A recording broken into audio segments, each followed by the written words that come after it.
નમસ્કાર. આજે હું તમારી સમક્ષ એક પાછી વાર્તા લઈને આવ્યો છું. વાત શ્રદ્ધાની છે.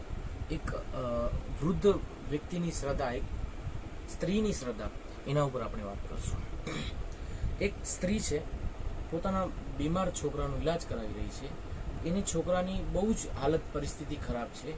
એ સ્ત્રી આખો દિવસ ઘરમાં રહે, એ છોકરાની સેવા કરે અને પૂરો દિવસ ભગવાન રામ રામ રામ રામ પૂરો દિવસ આખો દિવસ એ રટન કરતી હોય છે. સવાર, સાંજ, બપોર, રાત, આખા દિવસે આખા સમય રામનું નામ લેતી હોય છે. હવે આ વાતને આપણે હમણાં થોડી વાર સાઈડમાં મૂકીએ છીએ. બહાર ગામથી, વિદેશથી એક ધનવાન વ્યક્તિ આપણે મુંબઈ આવવાનો હતો. ભાઈ, ધનવાન વ્યક્તિ બહાર ગામથી અહીંયા આવે છે અને એટલો બધો અતિ વરસાદ પડી રહ્યો છે.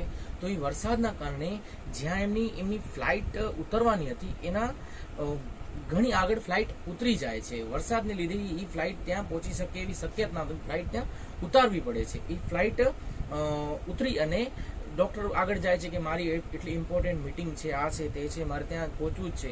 પણ એ જે રિક્વેસ્ટ કરે છે પણ ત્યાં જઈ એવી કોઈ શક્યતા જ નથી. તો હવે જે તે ઉભો છે માણસ, વ્યક્તિ, ધનવાન વ્યક્તિ ઉભો છે, તો એક બીજો માણસ આવીને કહે છે કે તમને મીટિંગમાં જવાનું છે આ જગ્યાએ? કીધું હા. કે તમે કોણ? કે મારે પણ એ જ જગ્યાએ જવાનું છે. એમ કરીને અહીંયાથી લગભગ થોડોક જ દૂર છે, આપણે એક ટેક્સી કરી લઈએ અને ટેક્સીથી આપણે ત્યાં પહોંચી જઈશું. વાત હવે શરૂ થાય છે. એ બે ટેક્સીમાં જાય છે. રોજ રેગ્યુલર રૂટિંગ ઉપર જનાર ટેક્સીવાળા ડ્રાઈવરને પકડી અને એ ટેક્સી પકડી અને આગળ જાય છે. આગળ જતા જતા એટલો અતિ વરસાદ પડે છે, એટલો અતિ વરસાદ પડે છે, ટેક્સીવાળો જે રેગ્યુલર જે રૂટ ઉપર જાય છે એ પોતાનો રાસ્તો ભટકી જાય છે. એ એકના બીજા રસ્તે ચડી જાય છે. એક અડધો પોણો કલાક થતા ડ્રાઈવરને થયું કે હવે આપણે કહી દેવાય કે સાહેબ કે ભૂલ થઈ છે, કે શું હું રાસ્તો ભૂલી ગયો છું અને હવે નથી આ બાજુ જવા જેવા, નથી આ બાજુ જવા જેવા. તો થોડીક વાર તો જે વ્યક્તિ હતો એ રાડો પાડી કે આમ તેમ, કેમ આમ કરી શકે ને તેમ કરી શકે. પછી શાંત મગજથી વિચાર્યું કે એક કામ કર કે હવે તું મને કંઈક સેફ જગ્યાએ પહોંચાડી નાખ. કારણ કે હવે ત્યાં તો પહોંચાય ને, એ હકીકતની વસ્તુ છે. કારણ કે જે સમય હતો મીટિંગનો એ તો પૂરો થઈ ગયો છે. તો અમને સેફ જગ્યાએ પહોંચાડી નાખ. તો અમે ત્યાં રહીએ અને વરસાદ ઓછો થાય તો પછી આપણે આગળ જઈએ. હવે એક ડ્રાઈવર થોડોક જ આગળ ચાલે છે તો એક કુટિયા દેખાય છે, એક ઝોપડી દેખાય છે. તો એ ઝોપડીમાં આગળ જાય છે અને ઝોપડી વગાડે છે કે શું અમે અંદર આવી શકીએ છીએ? તો એક મધુર અવાજ આવે છે કે ઝોપડી ખુલ્લી છે, કાંઈ બંધ નથી, તમારે આવવું હોય તો અંદર આવી શકો છો. પણ એ જે એક વાત કરીને રામનું નામ લે, વાત કરીને રામનું નામ, એ સ્ત્રીના ઘરે જ એ લોકો આવે છે. હવે આવતા જ પોતાના હાથે પાણી પાવે છે અને જે પણ આટલો બધો દૂરથી સફર કરીને આવ્યા છે એટલે ભૂખ પણ લાગી હોય તો એમને જે એના પાસે હશે એ ખાવાનું આપે છે અને રામનું નામ રટન કર્યા જ કરે છે. એક પણ મિનિટ શાંત નથી થતા. તો ઓલા વ્યક્તિ જેમને આવ્યા હતા બહારથી, તેમને વિચાર કર્યો કે માજી તમે આટલું બધું રામનું નામ લ્યો છો તો એનાથી ફાયદો શું થાય છે?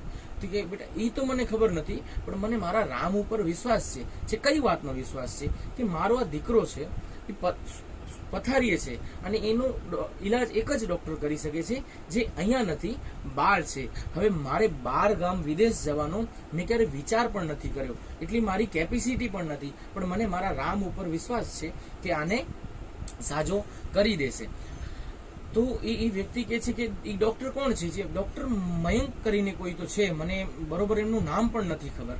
એ ડોક્ટર મારા છોકરાનો ઈલાજ કરી શકે તો જ મારો છોકરો બચી શકે, બાકી બચે કોઈ એવી શક્યતા નથી. તો એ જે માણસના હાથમાં ગ્લાસ હતું ને, એ ગ્લાસ થોડોક આમ હલવા માંડ્યો અને ગ્લાસ પડવાની તૈયારી હતી. તો એ માજીએ કીધું કે બેટા આ શું થાય છે તને? કે છોકરી માજી કે આ શું થાય શું છે તને? મને વાત કરતા પણ આ જો રૂવાટી ઉભી થઈ જાય છે કે આ તને થયું શું છે? તો મને કાંઈ નથી થયું માજી, પણ તમે જે વ્યક્તિની વાત કરી રહ્યા છો ને ડોક્ટર મયંક, એ હું પોતે છું અને તમારા રામે કામ કરી દીધું છે. મારી એક તો ફ્લાઇટ પણ ઊભી રાખી, રોજ જનાર ટેક્સી ડ્રાઈવરને ભૂલા પાડ્યા, એ તમારો રામ કરી શકે. હવે આ છોકરાનો ઈલાજ કરવાની જવાબદારી મારી. તો તમે વિચાર કરો કે આ ચીજ આ પણ થતી હોય છે. તો તમે એક શ્રદ્ધા અને ભાવથી જો પણ કોઈ પણ ચીજ કરવામાં આવે છે તો એનું ફળ જરૂર જ મળે છે. ફક્ત શ્રદ્ધા હોવી જરૂરી છે.